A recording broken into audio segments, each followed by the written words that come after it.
नमस्कार दोस्तों, आपका स्वागत है ज्ञान दृष्टि में। दोस्तों, भारत अपनी इकोनॉमी को मजबूत रखने के लिए लगातार अपना गोल्ड रिजर्व बढ़ाता रहता है। देश के गोल्ड रिजर्व को मेंटेन करने का काम भारतीय रिजर्व बैंक आरबीआई करता है, जो देश के विदेशी मुद्रा भंडार का ही हिस्सा होता है। भारत का गोल्ड रिजर्व इस समय 800 टन से ज्यादा है, लेकिन इसमें करीब 300 टन पहले से देश में है। तो फिर देश का बाकी गोल्ड कहाँ है? किस तिजोरी में इसे रखा गया है? तो हकीकत ये है कि ये गोल्ड मुख्य तौर पर ब्रिटेन और अमेरिका में रखा है। इसी में से करीब 100 टन सोने को आरबीआई ने लंदन से भारत लाने का काम किया है। अब सवाल ये है कि 100 टन सोन को एक देश से दूसरे देश मूव कराना जरा भी आसान काम नहीं है। इसके लिए सिक्योरिटी भी जबरदस्त चाहिए। यकीन मानिए, जब इस 100 टन सोने को लंदन से भारत लाया गया होगा, तब इसकी सिक्योरिटी किसी भी सूरत में अमेरिका के प्रेसिडेंट से कम नहीं रही होगी।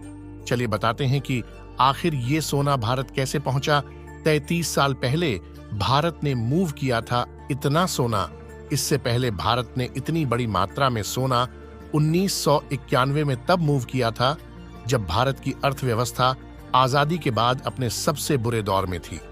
तब प्रधानमंत्री चंद्रशेखर की सरकार को भारत का 47 टन सोना बैंक ऑन ऑफ इंग्लैंड और बैंक ऑन ऑफ जापान के पास गिरवी रखना पड़ा था, ताकि आर्थिक संकट से निपटा जा सके।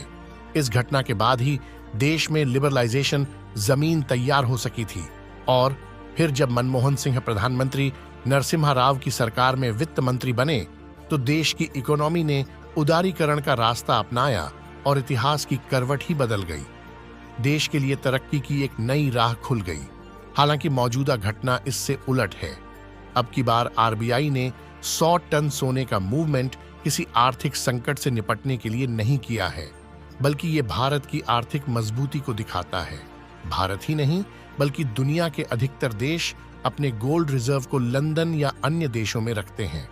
अब आरबीआई इसी को बदलने की कोशिश कर रहा है और अपने सोने को स्वदेश वापस लेकर आ रहा है। अब बात करें 100 टन गोल्ड की, तो ये इतना वजनी हो गया जितना कि 10 ट्रक का वजन। वहीं इसकी टोटल वैल्यू भी करीब 8.5 अरब डॉलर होगी। ऐसे में जब इस सोने को एक जगह से दूसरी जगह ले जाया जाएगा, तो दुनिया के बड़े बड़े चोरों की नजर भी इस पर रहेगी।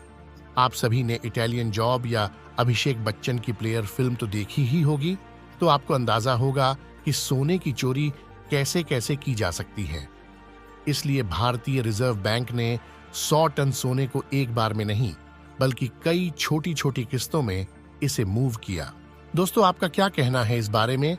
कमेंट में जरूर बताएं। मिलते हैं किसी और ऐसे ही जानकारी के साथ। तब तक के